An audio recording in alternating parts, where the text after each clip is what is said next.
You're listening to a Prairie Punk House Companion right here on the Prairie Punk Press Network.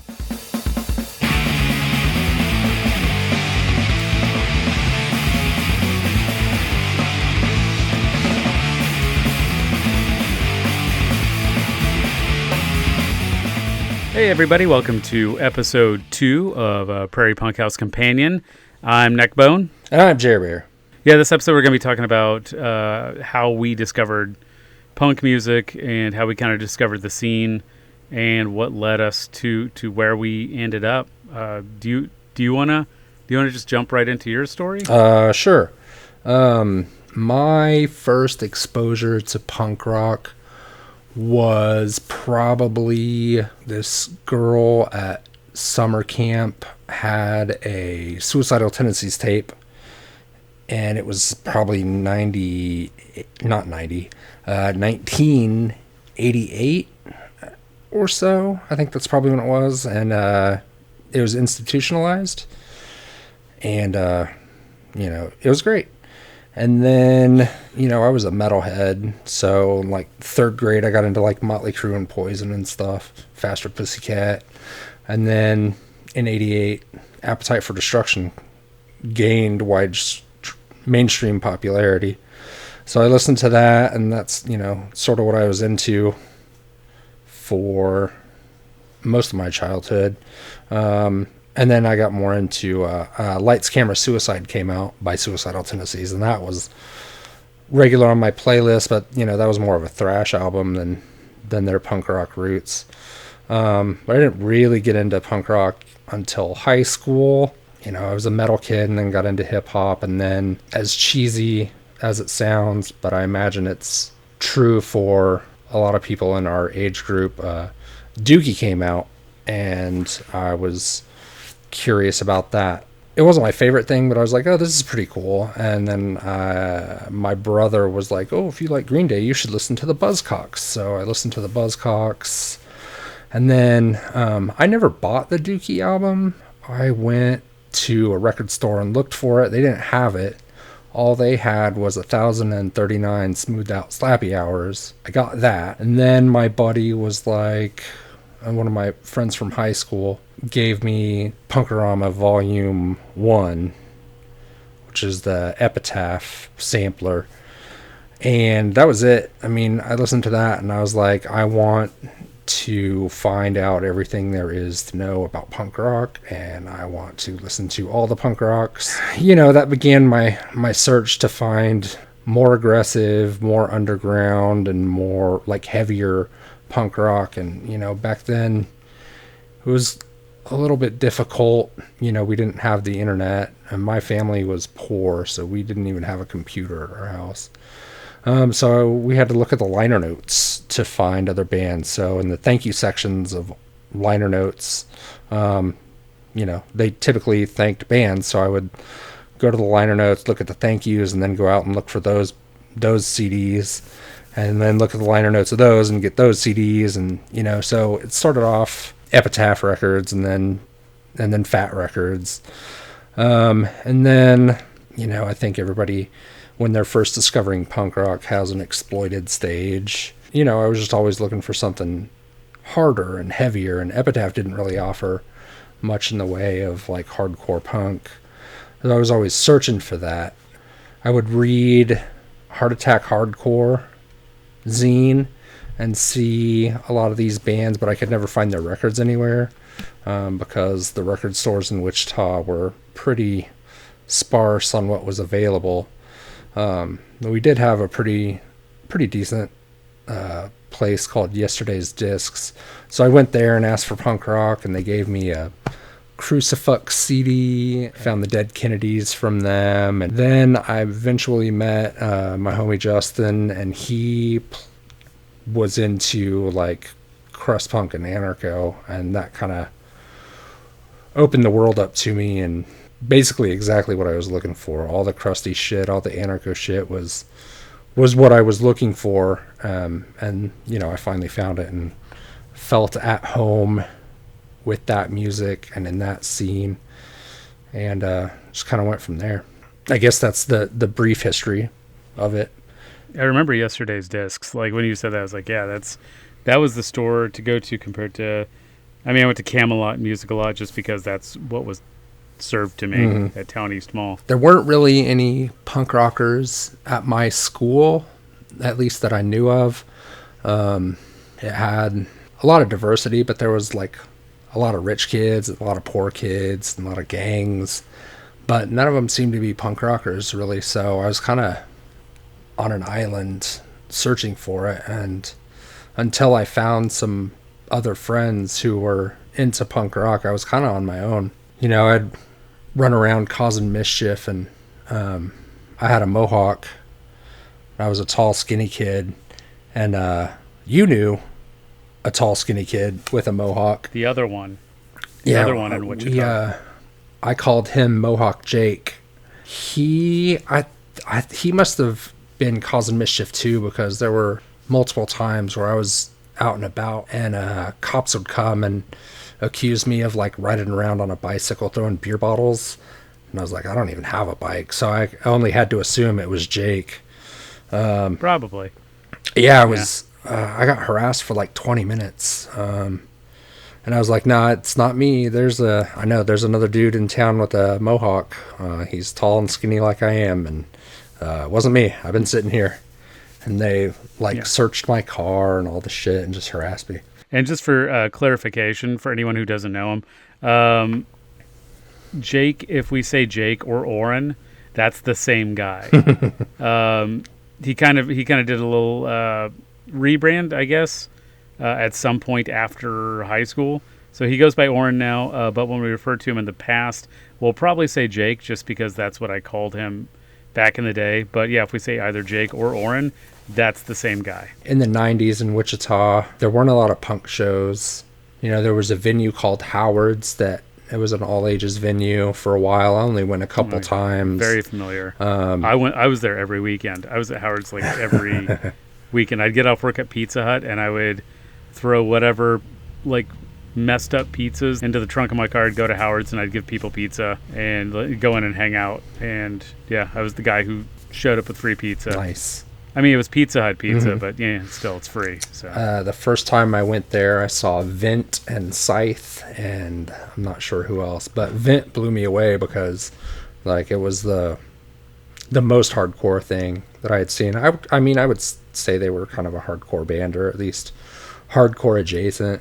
And yeah, I was blown away by it and wanted to go there all the time, but I didn't have a car at the time, so I was kind of stuck doing what my friends did at the time, drinking rum, which was fine with me. But you know, it would have been cool to go to more shows at Howard's back then. There was a huge ska boom in Wichita, and by the time I was driving, the only real shows that were going on were ska shows, and that's where I met Justin and kids like that, because there were other punk kids around town. I was like, hey, you have a mohawk, I have a mohawk, we should be friends.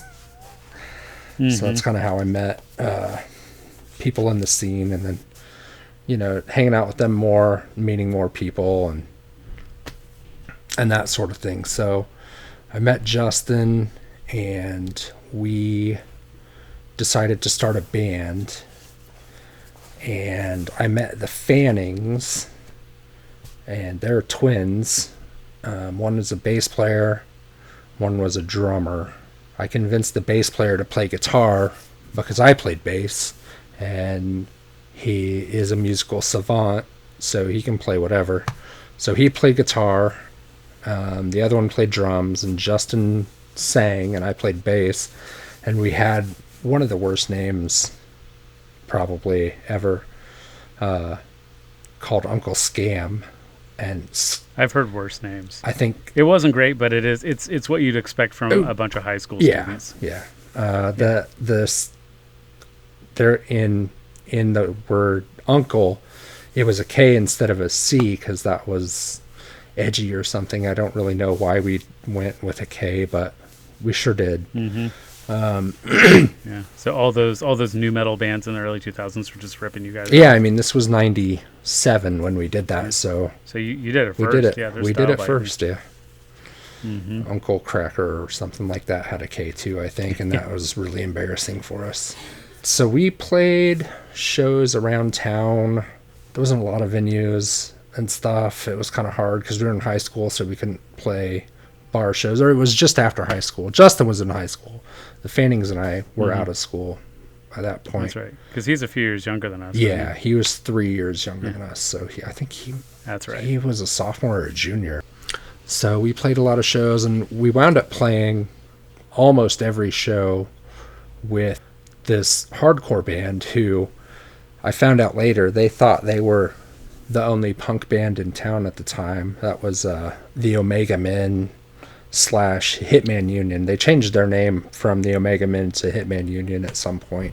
Yeah. So we played all our shows with them, and we kind of had like an unspoken rivalry with them because, you know, they thought they were the punk rockers, and then we showed up and we all had, like, they just kind of looked like indie rock nerds. And we showed up with our leather jackets and our mohawks and like spiky dog collars and just very silly and punk rock. Like, look up punk rock on the internet, it will show, you know, pictures of us. It's just they were more ridiculous. Like part of like the skater crowd, weren't they? If I remember right. I know their drummer was a skater, but they were all like hardcore kids and shit. So I don't know. So we played lots of shows with them, and we wound up being friendly with them. And you know, Torn wound up being one of my best friends and was the best man at my wedding. Years later, we've been in several bands together since then. There was a band called the Hardcore Motherfuckers that we played with. Their bass player was this black chick named Gina with really long braids, and anytime Nazis showed up, she would get in their faces and like be just as fucking in their face and trying to fight them as much as we were. I'm pretty sure I've met her before. Oh, I'm sure you have.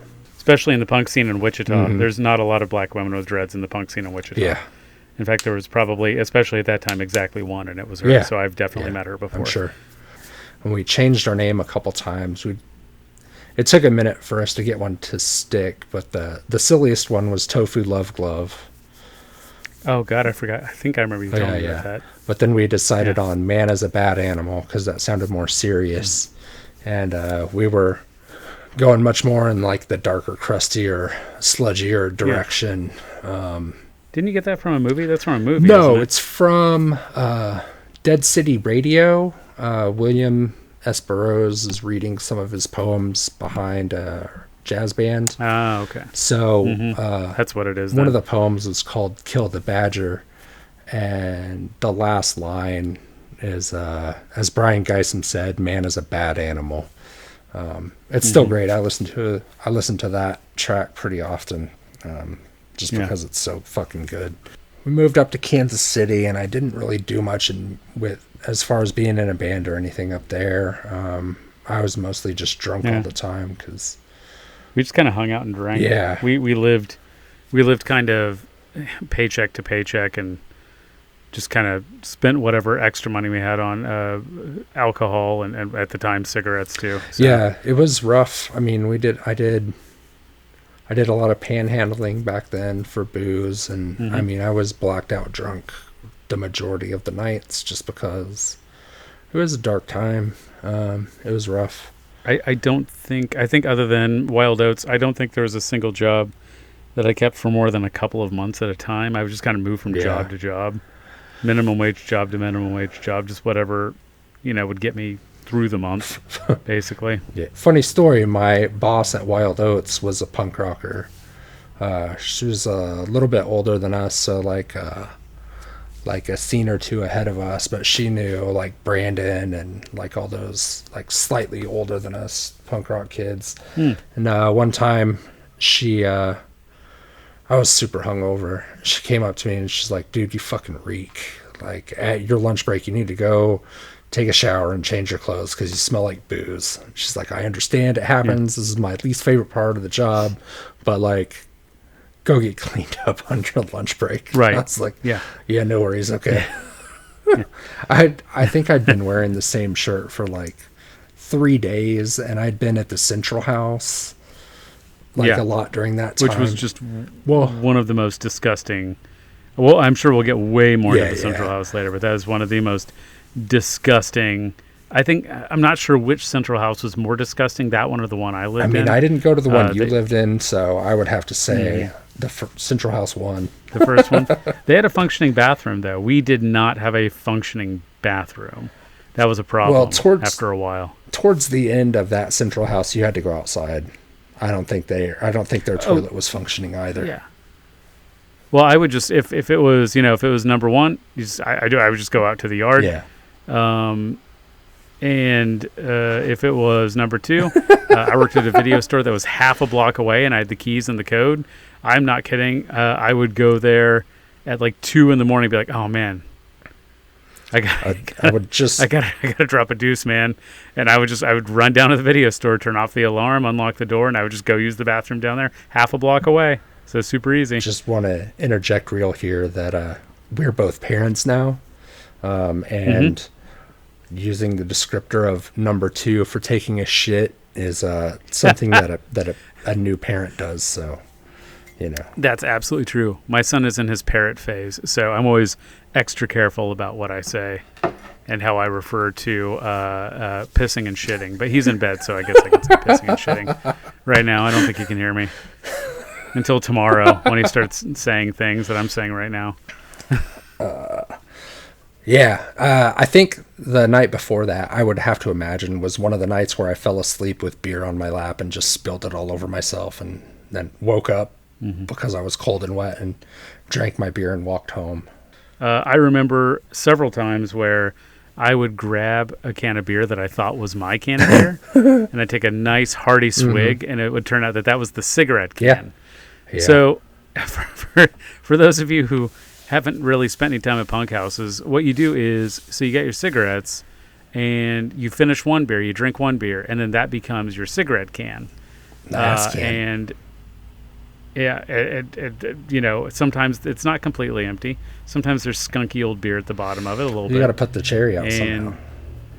Yeah. You drop your cigarettes in there for the night because, you don't have an ashtray. And most of those houses, oddly enough, those punk houses, so many of them had wall-to-wall carpet, which is just an unfortunate choice. Yeah, well, I think most houses back then did. I don't think people appreciated hardwood floors. But I also don't think that punk rockers would be kind to hardwood floors in a punk house. The Pirate House floor was hardwood floors, and it was really fucking rough. So. Oh, I'm sure, yeah. What you do is you put down some cheapo linoleum on there, let the punk rock kids just absolutely obliterate it. And then whenever they move out, you just replace the floor. It's cheap. In Lawrence, I was in another band for just a brief moment. We had one of the most ridiculous, pretentious names I've ever heard. It was called That's Not Fair to the Universe or the Molecules. I remember that band. I remember making a lot of fun of you for choosing that name. That was my name. That insanely pretentious name. The name I came up with. It came from a thing that I wrote after reading Dennis Leary's last book.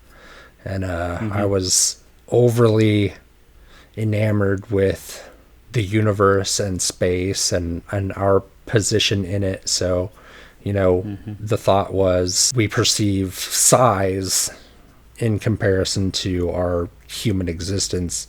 That's so little of what's out there because our perspective is ridiculous compared to the smallness of molecules and the vastness of the universe. So that's where the name came from, and we were equally as pretentious with our instrumentation of the band. It was bass, violin, drums, and vocals. It was fun. We had like 5 songs, and we only played 2 shows.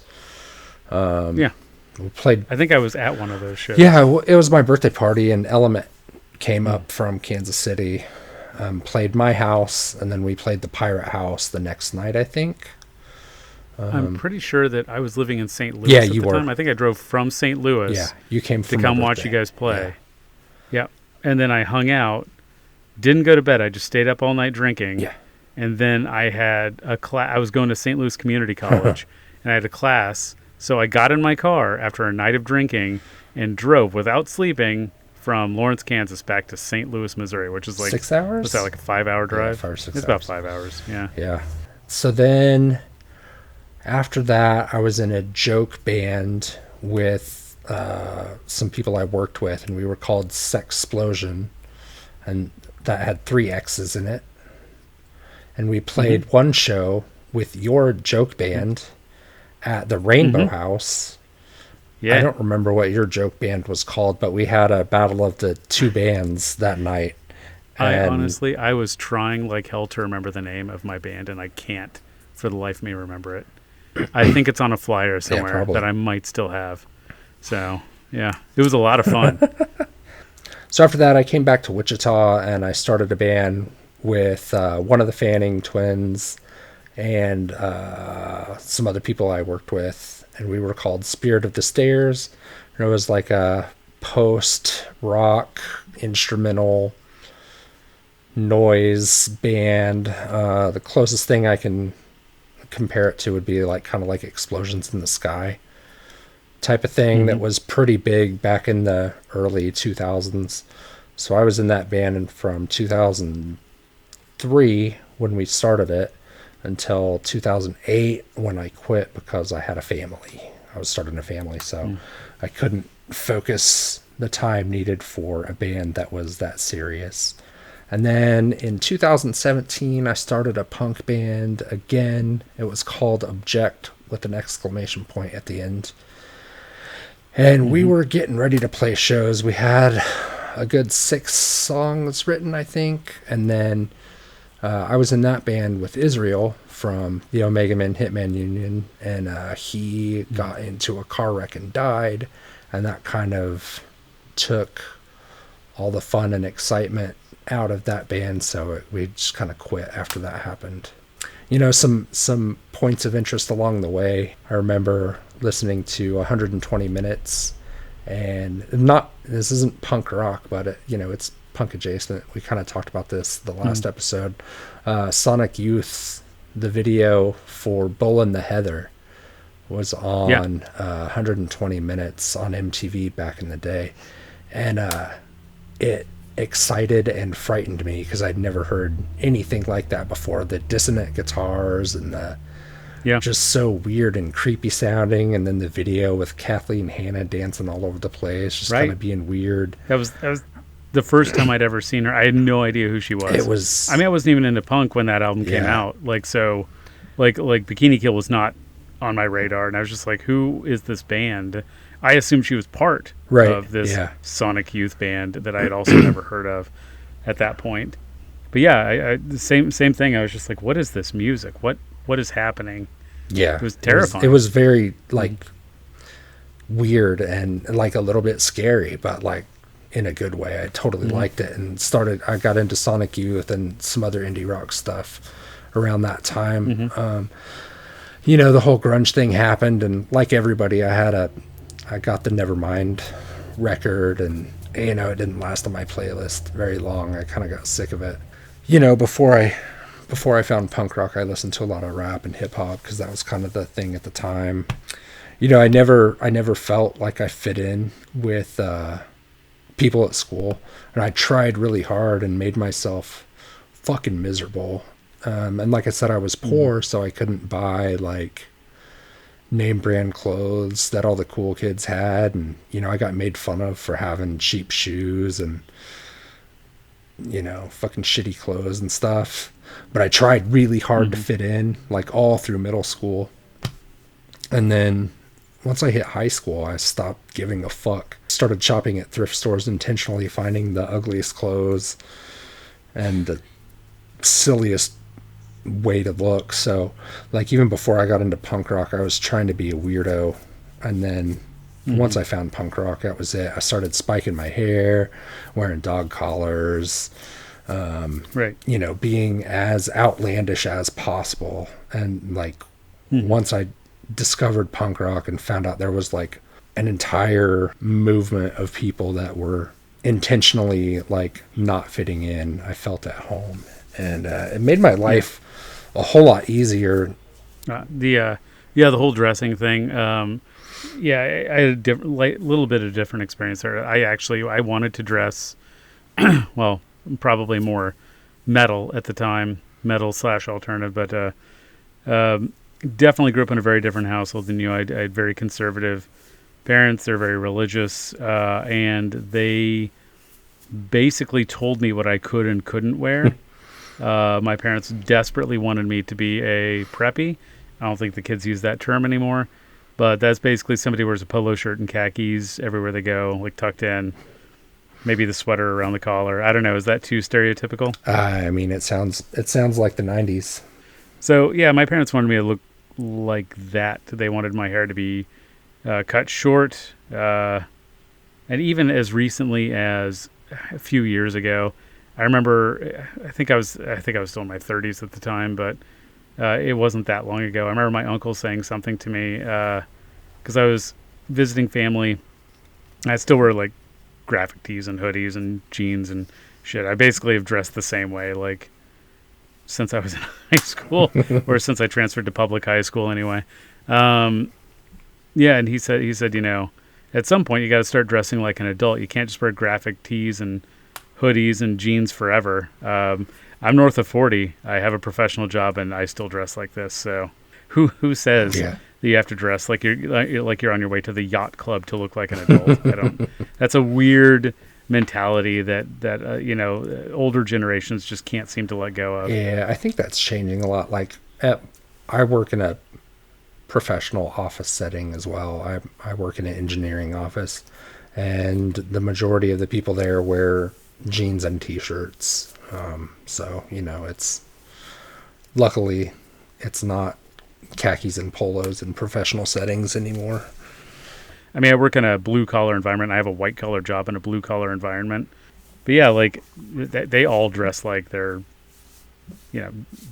jeans, t-shirt. I mean, they're there to work, turn wrenches and stuff. Yeah. Like, they're not dressing like they're on their way to the yacht club. I didn't really play in as many bands as you did. I was kind of more of I hung out in the scene and I went to go see bands. But I never learned an instrument well. I played guitar in a couple of bands, and I remember Jake and Aaron McDonald started a band, and I played guitar for them for a little bit. And before I had a guitar, I was the quote-unquote dancer. So I just go there and I just practice, and I would just dance or some shit. I didn't have an instrument. Aaron McDonald filled that role for Uncle Scam a couple times. He played trumpet and wore red footy pajamas, and we opened our set with the intro to the Final Countdown. So he would play the guitar part on the trumpet as well. So that was fun. He was our dancer. One night at the bingo arena, I think it might have been when the Nazis showed up.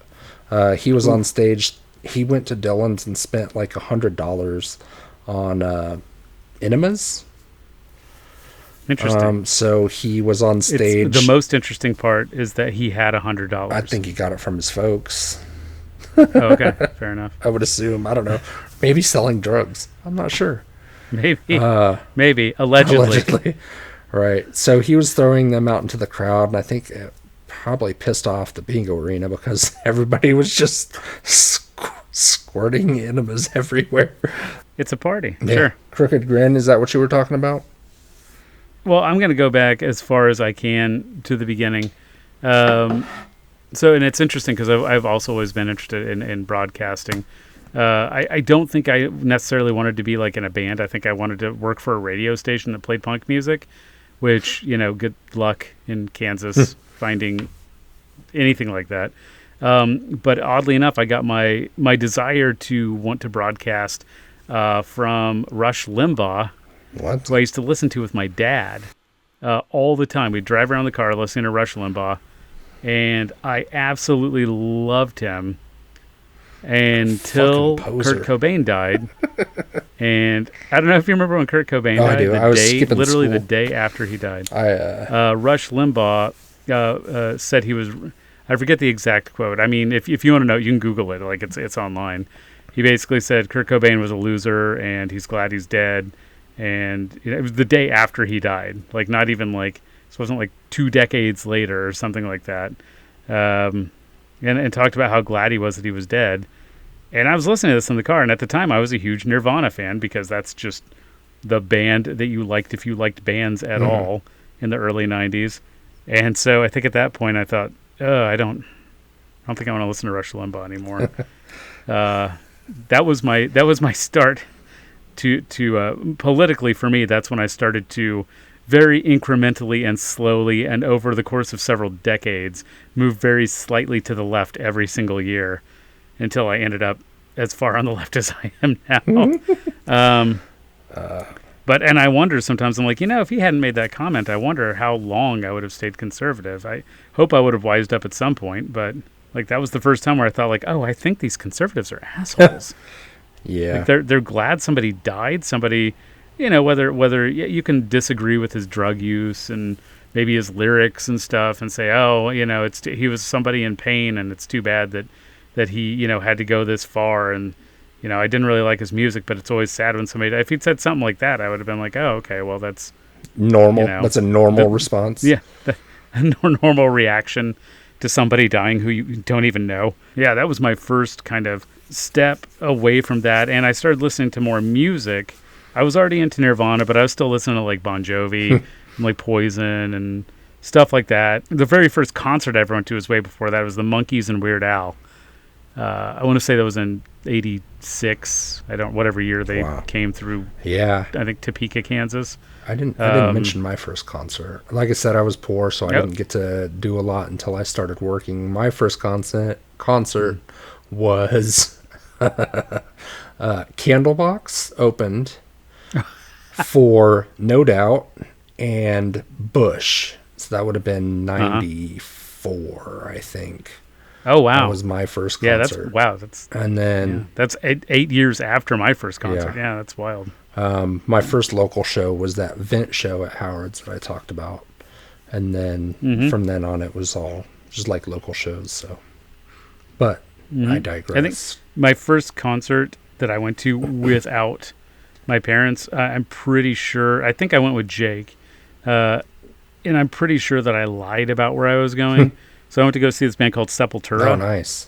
They were playing at the Cotillion, and that was when... You probably could have told your parents you were going to see Sepultura, and they might have thought it was... They don't know what the fuck a Sepultura is.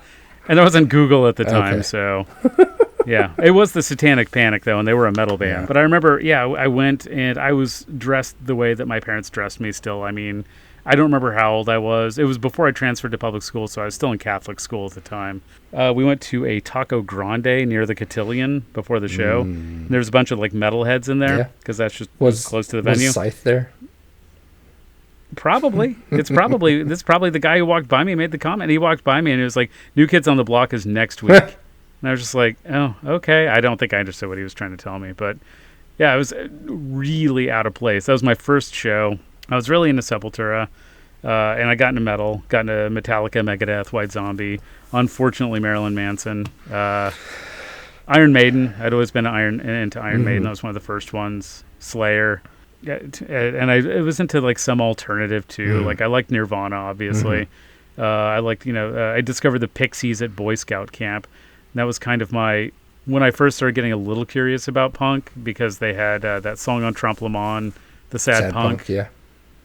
Yeah. And so I was like, oh, yeah, I should probably look into punk rock because I think Pixies are a punk band. And then kind of discovered the, like the Breeders and stuff and kind of that. And I think that's when I discovered Sonic Youth, too. I went to the library to check out some punk stuff, and I was like, oh, I listen to so much metal. I should probably listen to punk because it's just cool. Like, punk is cool, metal's cool. I just transferred to a public school, so I went from an incredibly sheltered life where I'd been in Catholic school my entire life. As little diversity in the most suburban place in Wichita, Kansas that you can think of. And then I was suddenly in the biggest high school in the state, incredibly diverse, thousands of students in an old, unair-conditioned building in the middle, like right next to downtown. And it was culture shock, absolute culture shock for me, to go from my little Catholic environment to big bad public school. And I transferred at my own request. My parents begged me to stay in private school, and they certainly were paying for it, and were willing to keep paying for it. I got horrible grades from pretty much from second grade on. So I told them not to waste their money. I was just going to transfer to public school. It was either that or I think I just legally, I think I was 15, which is when I think you could legally drop out of school at the time. So I threatened to drop out of school entirely if they didn't enroll me in public school. But yeah, so I was, this, metal kid who started going to public school, and I started growing my hair out then because there was no more hair standards that I had to live by like I did in private school. Had discovered the Pixies at Boy Scout camp. Yeah, I was still hanging out with Jake, he went to Catholic school, but he had a mohawk. He actually got in-school suspension for spiking up his hair at school. And we still hung out, and he asked me if I wanted to go to the Green Day concert. And I was like, Green Day, they're not really hardcore enough for me, but it's a show, and it's in Wichita. A band coming through Wichita was a big deal. Any band. Any fucking major band coming through Wichita was a big deal. Bands never came through Wichita. You either had to go to Kansas City or Oklahoma City if you wanted to see anybody. And so I went and sat in, at the time, Jake, today Oren's car with him. He was really big into punk rock, and I kind of made fun of him for it. And I was like, okay, you like your little punk music. I mean, metal is like a higher level. Punk was like it's what the kids like, I guess. But metal is like what you graduate to, was kind of my attitude at the time. And we were sitting in his car waiting for Green Day tickets to go on sale. We decided to sit there all night the night before for some reason, even though I don't think it even sold out. I mean, this was like before they were mega stars. Like the Dookie had just come out. This was their Dookie tour, and they were on MTV and stuff, but they weren't selling out shows yet. But he put in a CD and he started playing this song that I thought sounded kind of metal. And I was like, what the fuck is this? And that song was Linoleum on an album called Punk and Drublic by NoFX. And it was just enough metal to get me interested. I remember thinking, I don't know about the singer. I don't know about that singer. Like, I thought, man, the drums, like the blast beats and like all that shit, and like the metal guitars, the lead guitar, like and everything about it, rhythm guitar, and even the bass, which I found out later was played by the singer. It was like everything else is fucking spot on, but I don't know about that singer. But by the end of the album, I didn't even care anymore, and now I actually think it kind of works for them. I don't think it would work with any other singer other than Fat Mike. So I don't know. Anyone who disagrees can feel free to let me know. But yeah, I don't think NoFX would work without the exact setup that they have for everybody. I mean, El Jefe didn't join until White Trash. Right, which is still one of their best albums. He was actually in metal bands before he joined NoFX and didn't even know what punk was. Yeah. So that's pretty funny. Mm-hmm. Which is probably why I kind of connected with them with those guitar riffs. Yeah. And that was the first punk band that I really, really liked. I liked the Kinks before that, but not enough to like go buy their album. I was like, oh, that's pretty good. I mean, I think I like the Kinks better today than I did back then. Yeah, same. Yeah, I think they're great now. I thought they were just okay at that time. I had not really refined my palate yet. Yeah. So I went to the library when I was a little bit younger than that, wanting to discover punk rock. Checked out some records from the library. One was the Kinks, and one was the Sex Pistols, because those were the two bands I'd heard of. I listened to that Sex Pistols record a couple of times, and I think it was after the second listen I thought, I think I hate this. Well, they are just fucking terrible. Of all the punk bands from 77, why they got as big as they did, I do not know. They're the sex is in the name. Fucking worst, quote unquote, punk band of that time. I mean, it's hard to deny their influence because like so many bands that are great looked to them and thought I can do this too. But Jesus Christ, they're fucking terrible. And Johnny Rotten or John Lydon is a huge piece of shit. But you said at the same time, like, if not for them, then Crass would exist. And I fucking like Crass. Yeah, so it sucks. I guess I can be thankful for that. Yeah, I don't know.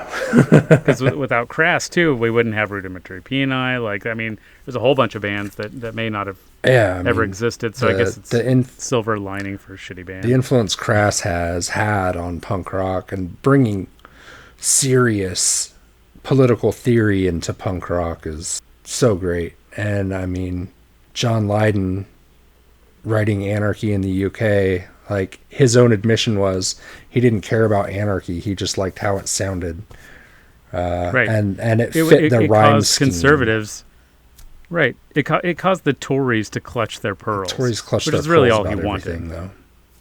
Yeah, it's true. But that's all he wanted. He was like, oh, I want the Tories to clutch their pearls. And now he fucking is a Tory. He's worse than a Tory. But yeah. So I ended up, I fucking hated the Sex Pistols like the Kinks, but was still kind of into metal. After I discovered NoFX that night, though, it wasn't that long after that. There's a few bands I stopped listening to. Marilyn Manson lost their glimmer for me pretty quickly. I mean, their music wasn't really that good. They were gimmick. Yeah, they were gimmick. For sure. That's all they were. Yeah.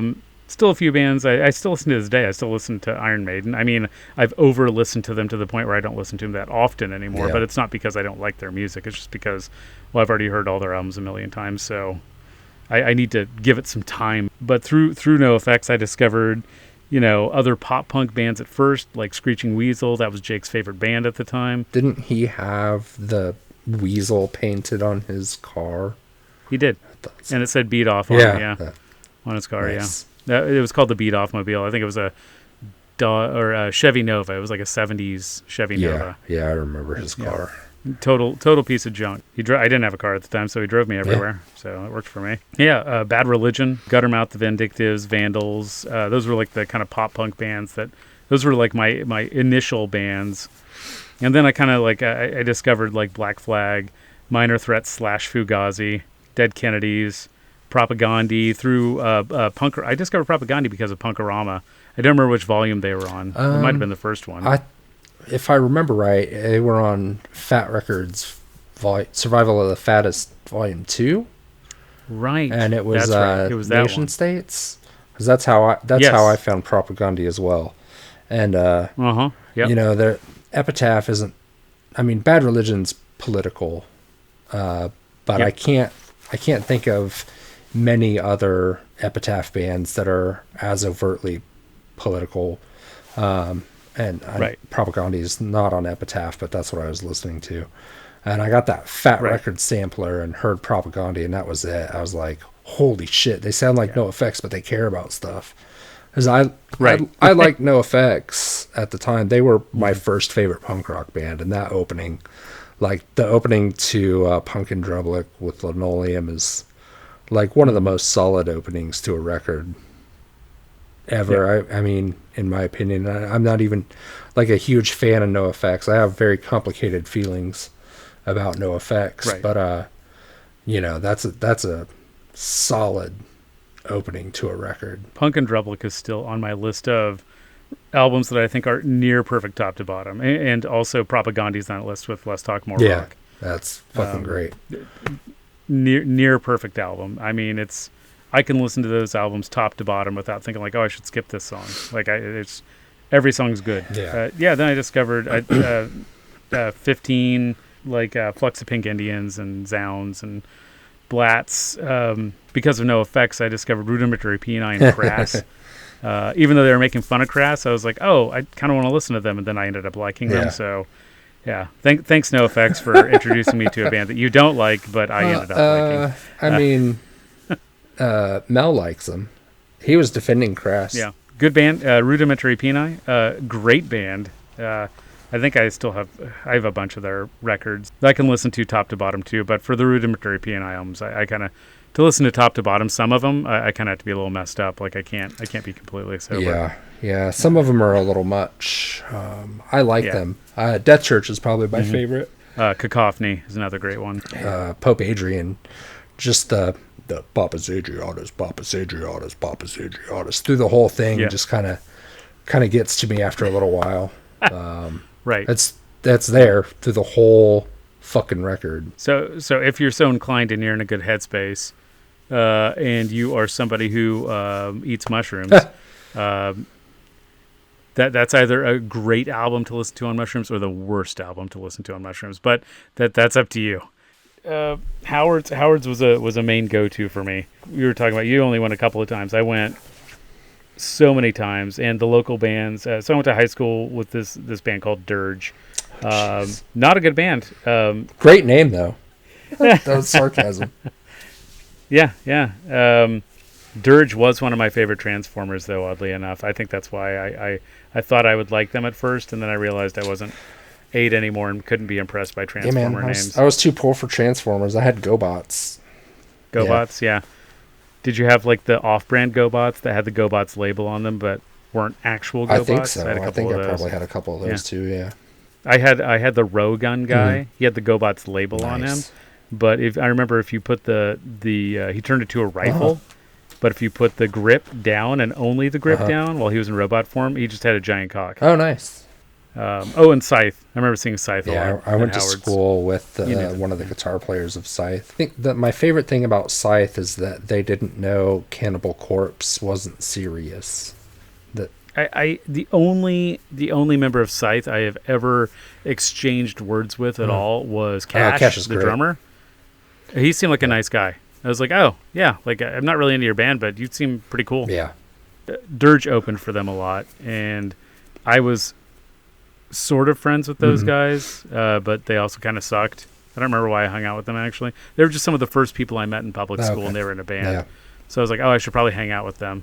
But, of course, then I also met Jeff, and I was like, oh, yeah, fuck those guys from Dirge. I'm just going to go hang out with Jeff. He had a cool car, and he wasn't a dick. Yeah. Yeah, he was just way more fun to hang out with. We ditched our school assembly after a girl was murdered in our hallway. This is before school shootings, so she was stabbed. She was stabbed in the hallway. There were a couple stabbings at my school, but nobody died. That's fucking crazy. Not too far from my locker either, and I hadn't even been there that long. I mean, I had just transferred. That was my first year from Catholic school, and I'm surprised your parents didn't pull you out. I am too. I think they knew that I would have just dropped out of school. Which, spoiler alert, I did eventually. When I hit my second senior year, and they're like, what are you doing? I was like, I'm going to drop out. And I got my equivalency eventually. But, yeah, I was not very serious about school. I thought that I was going to, I don't know, be a famous DJ or some shit. I don't know what I thought. Something, or maybe a famous filmmaker or a DJ filmmaker, maybe both. Impetuous youth. That's my story about getting into punk. What would you say are some of the main bands that influenced you or are important to you then and now? Yeah, absolutely. NoFX still listen to.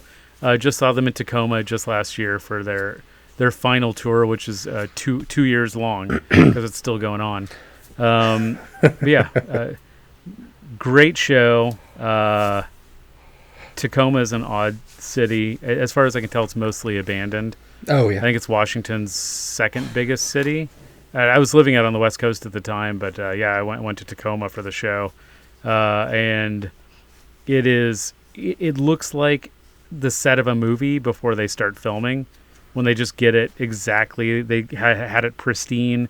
There's a little streetcar that takes you between the hotel and the venue. The buildings are kind of nice, but there's not a human to be seen for miles. Middle of downtown, right in the middle of downtown. Supposedly there's a few 100,000 people that live there. I thought Wichita was dead when I was growing up. Tacoma could really give it a run for its money. So yeah, don't believe the hype when West Coast people tell you to, hey, you should leave the Midwest and come to the West Coast. The West Coast is at least as boring and about 50 times more expensive. But yeah, so sorry, NoFX. Still listen to them. Still listen to Rudimentary Peni. Still listen to Crass, 15, Propagandhi. Still listen to Fugazi. That was one of the first bands I discovered, so I have a soft spot in my heart for Fugazi / Minor Threat. Citizen Fish. Oh, yeah. Culture Shock, Subhumans, that whole, are those the same three bands? Yes, no? I don't know. I listened to all three of them. They all have a slightly different sound, but yeah, it's a lot of the same people. So one of the things I'm most excited to talk about on this podcast is the Citizen Fish show that we went to, and the antics Yeah. that happened then and afterwards. So that'll be Right. a great episode coming up, probably 2 episodes from now, something like that, where we will talk about meeting Dick Fish and all the antics that surrounded that night. Yeah, that's I guess we'll have to, including in that show, I'll have to get into all the crimes that have happened to me throughout my life. I think it's a larger list than I ever thought it was going to be. You could do a podcast just on the crimes that have happened to you. I know, especially because I've lived in big cities that are famous for crime, and nothing has happened to me. Like I lived outside of D.C., Baltimore, Chicago. Lived in Chicago. Lived Seattle, all kinds of big cities. Nothing happened to me. But man, Wichita, Kansas, Lawrence, Kansas, Kansas City, both Kansas and Missouri, good Lord, held at gunpoint, stabbed, shot at, did not get hit, thankfully, carjacked more than once. Drive-bys. Couple of drive-bys. When I remember this joke. So I was a huge Seinfeld fan, not the individual, but the show, the fictional characters. And there was a scene where Jerry's dating some woman, and he's going to his apartment, and he says, "Hey, do you ever get out your keys?" And you pretend like there's someone behind you who's going to mug you, so you have to hurry and get your door unlocked and get in before they get you. And her response was, "No, I'm from Wichita." And I remember thinking, when I heard that line, clearly the writers have never fucking been to Wichita, Kansas before, because I would feel safer. I've been to New York. I've spent a lot of time in New York. I spent a lot of time in every borough except the Bronx and Staten Island. Honestly, I feel safer in Brooklyn, Manhattan, and Queens than I ever have almost anywhere in Wichita. They clearly have not done their research. Kansas cities are per capita higher crime rates and can be pretty terrifying. So, I mean, I've been mugged in front of my apartment in Wichita before, so I absolutely do know what it's like to get your keys out and try to get in, because there actually is somebody behind you, Jerry Seinfeld and Larry David, if you listen to this. I'm sure they do. They're big fans, I hear. Sure, absolutely. Oh, I guess one band that neither of us have mentioned, I'll probably mention a couple more too, but we haven't really talked about the Ramones. We did briefly in the last one. Not a huge influence on me. Like they were around, and I listened to their music, and I think I had one of their CDs, like a greatest hits type situation, and I liked it okay. I was like, oh, this is pretty good, but like it didn't really blow my mind. They seem like they're like a gateway band more than anything. Yeah. I don't know if you have any history with them. The Ramones. So I got into them way more later, after like I stopped only listening to punk rock, started listening to more indie rock and stuff like that. That's kind of when I went back and listened to more Ramones. Like I'd always heard the Ramones and known the Ramones. I never really cared about them until later. I was like, oh yeah, let's listen to the Ramones. I don't know. I like enjoyed them more later, after broadening out of listening to just punk rock. There's the bands I tried to like. I think you mentioned the Exploited. I tried to like the Exploited and Total Chaos. And the Sex Pistols. Those were like the 3 bands that I kept going back and trying to drink from that well. And they're just like, there's just nothing here for me. Yeah. I mean, especially when I listen to that Total Chaos Riot City song. Yeah, no shade. If you like it, if you like Total Chaos and you like Exploited, no shade, man. Like, enjoy what you go like. Go do your thing. But that Riot City song, they're listing places that aren't cities. Africa's not a city. It's not even a country. It is a whole continent. It is an entire. It is massive. There's a lot of different countries and cultures and languages and dialects and people and food. Riot City. Riot City. Yeah. Riot City, Africa. Riot City, UK. Also, not a city. We're getting closer. It's a country at least, but not a city. USA, also not a city. L.A. They did say L.A. That's a city. They got that one right. Yeah, that is. So there was another like smaller punk house next to the pirate house where some women lived. And they called it the Maxi Pad. And I remember Total that. Chaos Yeah. Yep. played maybe the Bottleneck or something like that. And they stayed over at the Maxi Pad and hung out. And I almost went over to make fun of them, but I decided I would just get drunk on my porch instead. But I was pretty close. I mean, for all they could be perfectly nice people. I heard they were very No nice. Yeah. No, Yeah, and that's hey, and there's bands that we differ on. So yeah, that's why I say, like, if we're making fun of a band you like, don't worry about it. Like, go ahead and like them. I'm not here to steal joy from people. Like whatever you fucking like, but I'm also right.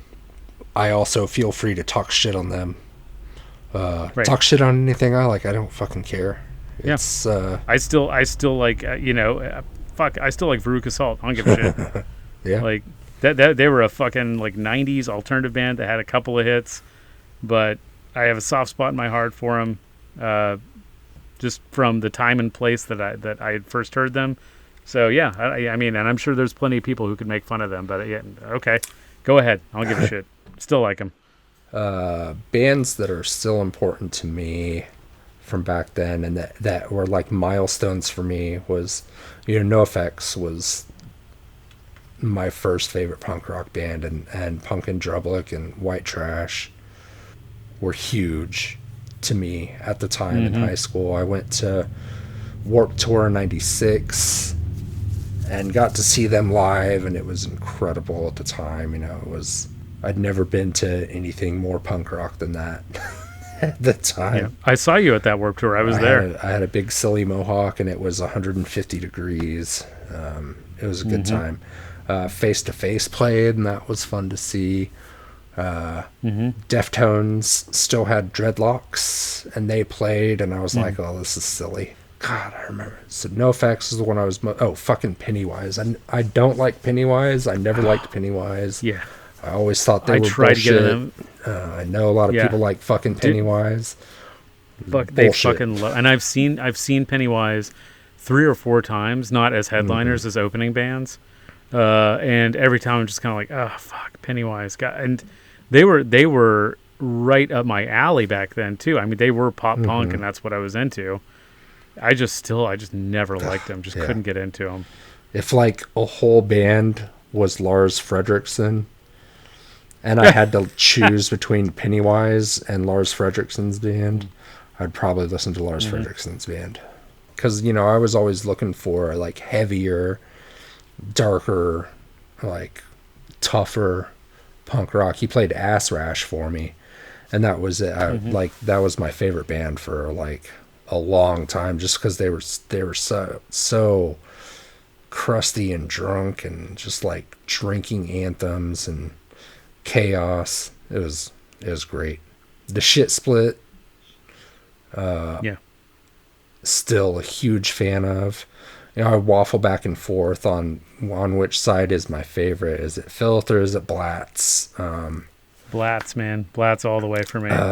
Nothing wrong with the Filth side, but the Blatz side is just, to me, way better. Yeah, I think that I know back in the day that I liked the Blatz side more, but I wanted to like the Filth side more because it seemed more serious, and I wanted to be like kind of serious back then.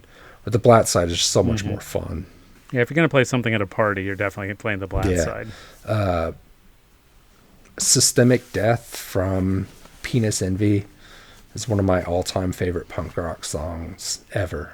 I mean, I can think of very few things more punk rock than Systemic Death. And then Chumbawamba, their first EP, the Revolution EP. Again, one of the fucking punkest songs ever recorded. And for people who don't know, Chumbawamba used to be a punk band before Tub Thumping. Yeah, the Revolution EP, I want to say, came out in 1982. And then they did Pictures of Starving Children, sell records, and that was an overt criticism of Live Aid and Bob Geldof putting together all those stupid fucking concerts for supposedly for children in Africa, while it was really just a money-making scheme for them. So it's how many kids did they help? Let's get a head count. 5. Here's The Rest of Your Life is probably my absolute favorite punk rock song.